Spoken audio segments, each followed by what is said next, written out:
Thank you very much for the opportunity to share some of my work. I'm Susie Stannard and I'm Consumer Insight Manager at the AHDB, advising on food trends. Seems a long time now since this session was rearranged from March, and the world has changed hugely since then. However, some things are broadly the same, although the dynamics may have altered to some extent. Plant-based and meat and dairy alternatives have been positioned as one of the biggest threats to farming in the UK in recent years. But how are those categories performing? Is it hype or reality? What are the drivers? And how are they impacting on the meat and dairy categories? And has COVID changed anything? I think it's fair to say that 2019 was really the year of the vegan, highest ever involvement in Veganuary. We saw the launch of the Lancet report, which was calling for radical reduction of animal proteins to save the planet. The trend was flying high on both traditional news channels and social media. We rather expected this to continue into 2020, but I think it's fair to say 2020 has been the year of COVID. Nonetheless, the trend has been wholeheartedly embraced by both retailers and food service organisations. According to Mintel, 16% of all new food products in the UK carry a vegan claim, and plant-based diets occupy a far disproportionate share of space on menus, ousting proteins like lamb. Some examples here. Tesco set a growth target of 300% for their plant-based lines. The fastest seller for Greggs in recent years has been the vegan sausage roll, bringing a whole new audience into what had been a fairly struggling retailer, and really upping its game. And KFC launched a vegan-only product last year as well. Now even McDonald's are getting in on the act, launching the McPlant, co-developed with Beyond Meat. And as we know, McDonald's are the single biggest food service retailer. What McDonald's do really matters.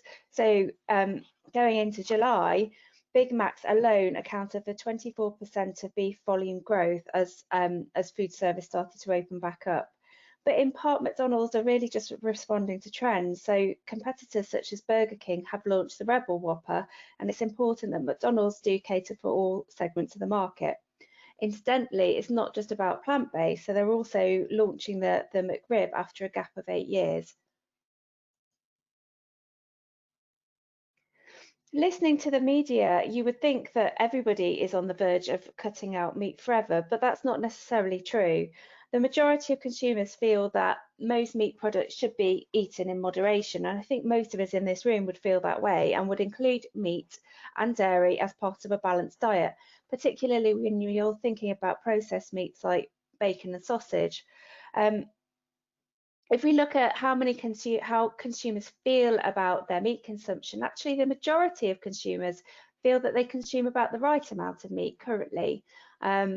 And a further 21% say they're not too concerned at all about the amount that they've eaten.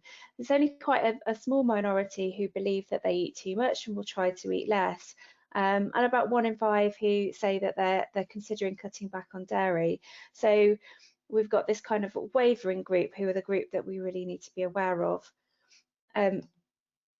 So in actual fact, when we look at it, the vegan diet is still adopted by quite a small minority. So if we look at the number of people who are actually vegan, 3% claim that they are, and that comes from our tracking study. Actually, what happens when we look at food diaries, we do this with Kantar World Panel, so they have they look at everything that a person consumes within a 4-week period, so they can look and see whether, well, you have said you're vegan, but did you actually exclude all meat and all dairy products? When you look at it on that basis, that actually falls down to 0.7%. So there's a degree of overclaim going on here. So more people saying that they're vegan than actually are successful in doing so. So it shows that it's kind of more of an aspirational lifestyle. We have a further 7% of people who say that they're vegetarian. The bigger proportion is those people who are flexitarian, which is a bit of a horrible term, but it really just means people who are trying to limit their meat and dairy consumption to some extent, and that's about 1 in 5 consumers would fall into that category. So this trend isn't really about vegans at all. This trend is really about all of us. If we look at plant-based meals, only 14% of all of plant-based meals are actually consumed by vegans. So again, it's a bigger trend than just a vegan audience. So if we look at what some of the reasons are why people are reducing their meat consumption, the biggest driver by far is health, followed by environment. Environment is the one that's really kind of grown in recent years. So when I kind of joined my organisation 3 or 4 years ago, it was much more about animal welfare. That's actually dropped down the rank order to some extent, and it's now more about environment. But if we look at the graph on the left, which is looking at red meat consumption during the past month, you can see there's been some changes over the course of this year.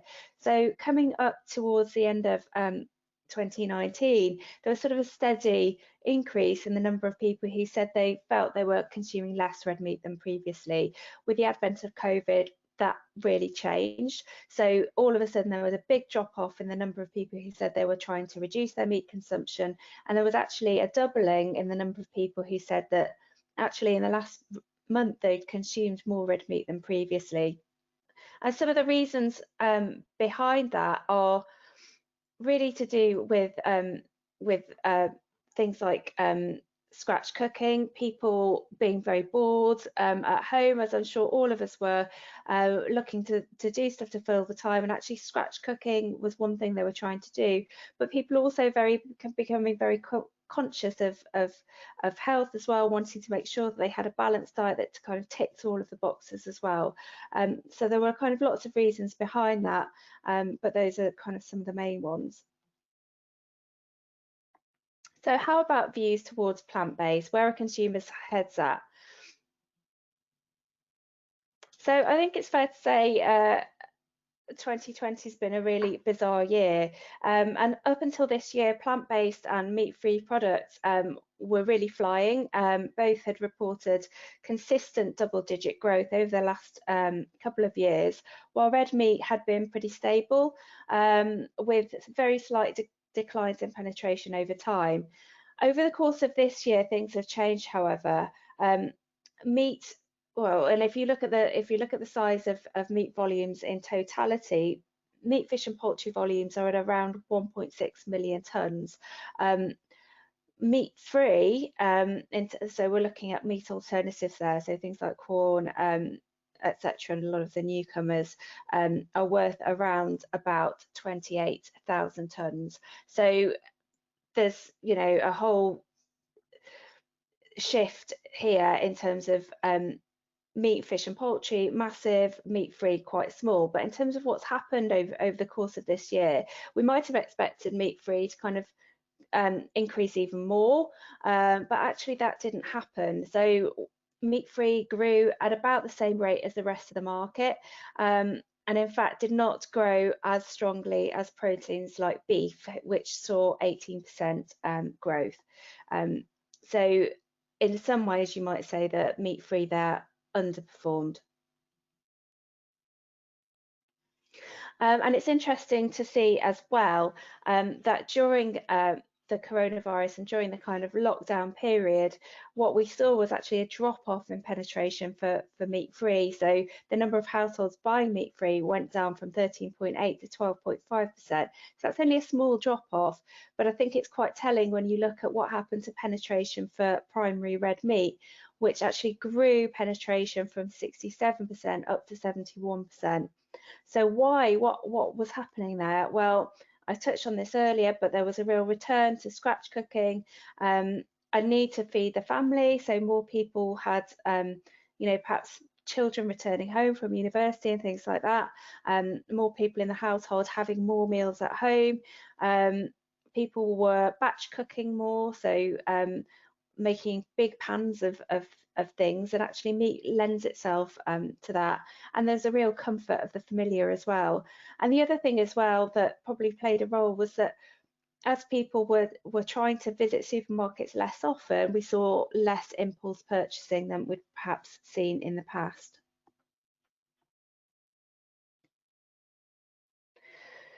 So what about the products themselves? I think it's fair to say when you're looking at food and drink, enjoyment is always the key driver of consumption. It's the very biggest need for any consumer when choosing what to eat. Nobody eats foods that they don't like if they can help it.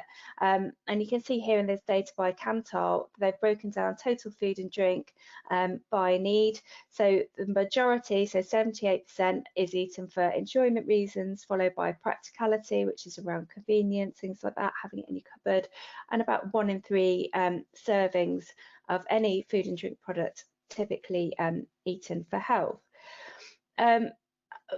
So it's really important that any food product delivers on enjoyment, and that's where there's perhaps a bit of a barrier for some of the plant-based offerings.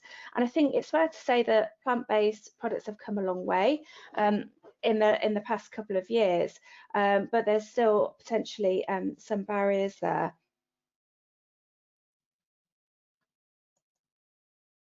And so if you look at what consumers say, we've asked them whether or not they believe that vegan foods taste as good as non-vegan foods, and it's quite divided here. About half of consumers don't disagree that vegan foods don't taste that good. That's actually come down a bit from a year ago, which just shows that some of the products in the market are becoming better in terms of the taste experience, but there's still some level of barrier for consumers. And the other thing which is a potential barrier as well is price. So about 4 in 10 people saying that vegan meals are overpriced. And yeah, is that true? Yes, yes and no. And I think it probably really depends on how those meals are prepared. I think if you're looking at a scratch cooked meal including beans, that can actually be a really cheap option, but some of the alternatives in the market can be very expensive. So as an example of that, Beyond Sausage, when it came out in Tesco's, was priced at £4.95 for 2 sausages, and you're not going to be able to feed your family very cheaply on that. But what a lot of the new products coming onto the market that are meat-free are doing are making environmental claims. So 59% of products saying that they have a environmentally friendly claim on pack. About 1 in 3 just making a environmentally friendly claim at all. So I mean that's going to be one of the bigger selling points moving forwards. And actually, that environmental selling point is the one that's probably gaining more traction for consumers. So amongst total sample, so a general audience, about half of consumers do feel that perhaps a vegan diet might be more environmentally friendly than a non-vegan diet. About 1 in 3 just not knowing. So those sorts of claims are gaining more traction with consumers. But it's on the health side of things, which is probably the bigger barrier actually for people in adopting plant-based diets, in that there are some really quite strong worries that it's too hard to get the right nutrients. So 48% say that they're concerned that they'll miss out on key nutrients. And even amongst vegan shoppers, there is a real agreement with the fact that it might be more complicated to follow a vegan or vegetarian diet to make sure that they consume the right nutrients. It requires more planning, more thinking about, and considering what we know about a lot of consumers who really value convenience over a lot of things, that will be a barrier going forwards. And we see that the majority of consumers are not yet convinced that a plant-based diet is necessarily healthier. So about only 1 in 5 agree with the statement that a vegan diet is healthier, and actually 43% say a vegan diet is less healthy. And there's also an awful lot of people who just don't know. Interestingly, amongst vegans, 84% believe that it's a healthier way to go. But that's not necessarily the case. And I think if you look at a lot of these kind of newspaper articles which have been coming out lately that have actually started to cast some doubt over plant-based diets and whether they do provide all of the nutrients which people need, there is some level of skepticism. And the other thing to be concerned about, or that consumers are concerned about, is that a lot of the vegan or the meat alternative products can be heavily processed, contain a lot of salt, and that there is some level of dissonance there between health on the one hand and actually this kind of ultra processed nature on the other. So what could the future look like going forwards? So what we're seeing is that there are new plants which are taking over in the plant-based space. So soya recently have had some hammering in the media about sourcing, particularly soya that's grown in the Amazon. And I think some plant-based processors are looking beyond soya to look at other crops which might feed into plant-based products. Jackfruit in particular, which used to be considered a bit of a nuisance crop in its native India, is experiencing a boom in popularity and can be used to produce things like vegan pulled pork, because it has quite a stringy texture which can be flavoured with the herbs and spices. And pea protein is definitely becoming more popular and growing, now featuring in 11% of new meat substitute launches in 2019, and is definitely considered to be more sustainable than soya as well. Beyond plant-based, the next thing on the environment is the idea of growing meat in a lab rather than on a cow. So that would mean that you could grow any protein that you wanted: beef, chicken, fish, even unusual proteins such as ostrich and so on, by sourcing starter cells which are then grown in a fermentation process. And you can see from the number of startups which have entered the space how big an opportunity venture capitalists see this as. So from 2016 it was really just a handful of players, including Memphis Meats and Mosa Meats, and in 2019 a lot of different organisations entering this space, and all looking really to carve out their own niche and perhaps specialise in different meats, different proteins. The Alliance for Meat, Poultry and Seafood Innovation, who are the trade body for the sector, claim that they are getting very close to market, and that we'll start to see products coming to market by as soon as next year. We're certainly seeing some very high profile investors such as Bill Gates and Richard Branson getting involved.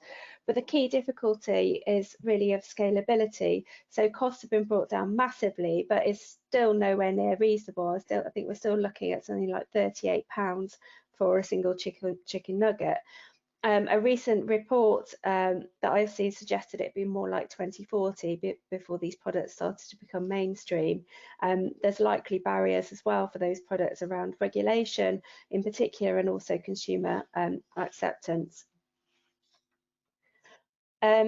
I think things like flora-based animal protein production is a bit closer. So dairy competitor Perfect Day are producing ice cream using real dairy cells, which are fermented in a tank rather than coming from a cow. So excluding the cow from the process, but producing real dairy proteins. Again, it's quite a premium product, but it is out there in the market already. And KFC are trialling using 3D printers to print chicken nuggets, although how tasty that is, I couldn't possibly comment.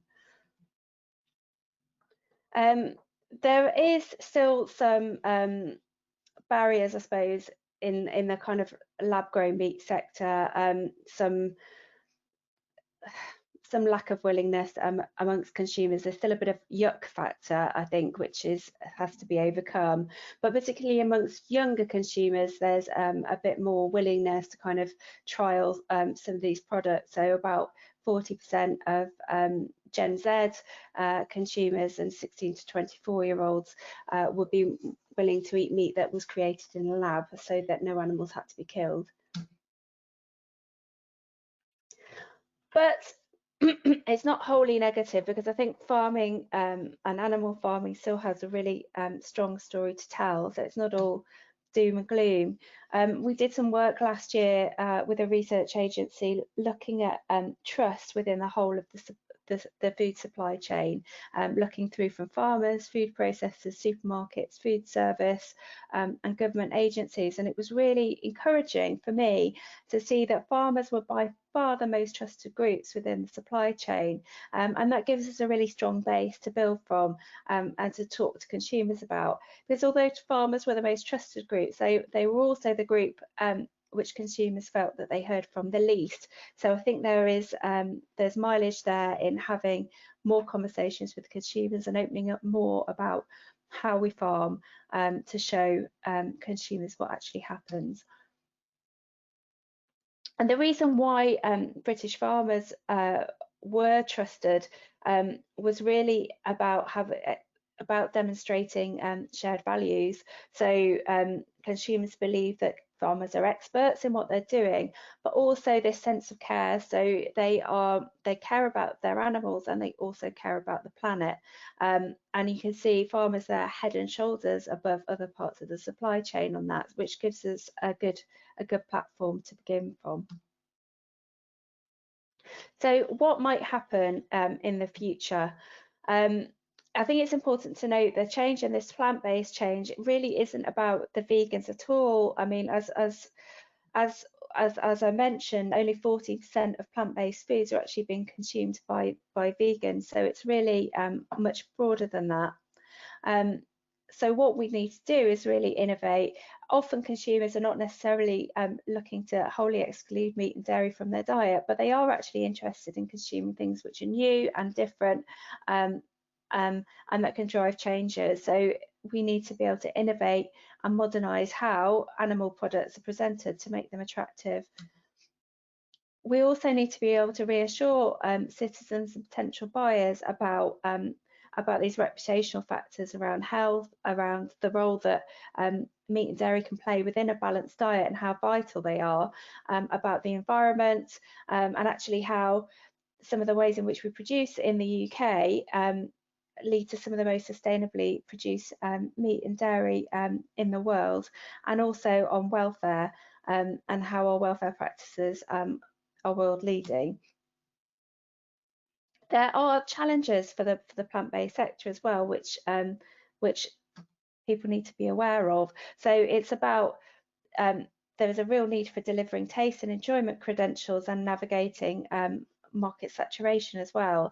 There have been an awful lot of players coming onto the market within the last couple of years, and there is some sense the market is starting to become saturated, particularly as own label have gone into this very heavily, and I think now the majority of new players coming in are actually own label, and as own label players come in, as we've seen in meat and dairy, we start to lose some of the kind of added value and some of the profit kind of comes out of it as well. So it will be harder to kind of make inroads.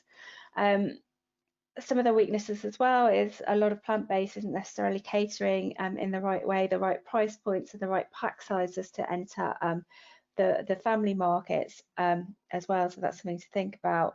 And there's also this disconnect between consumer demand for health and naturalness and ultra processing of some of the products. So there's probably scope for kind of more clean label offerings there as well. I mentioned increasing retailers entering the space.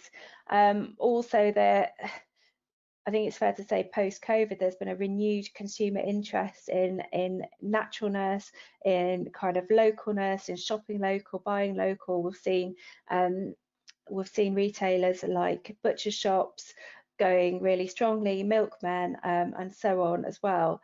So there is scope towards being interested in natural and familiar, and that is going to pose a challenge for plant-based moving forwards.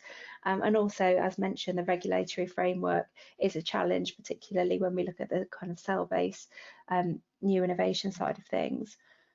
And I think the most important thing to think about is how plant-based will fare in the more challenging economic climate that we're going to see in the wake of COVID-19, and we'll certainly be keeping a close eye on that. So that was all I wanted to cover today. and I will be around afterwards to take questions. Thank you.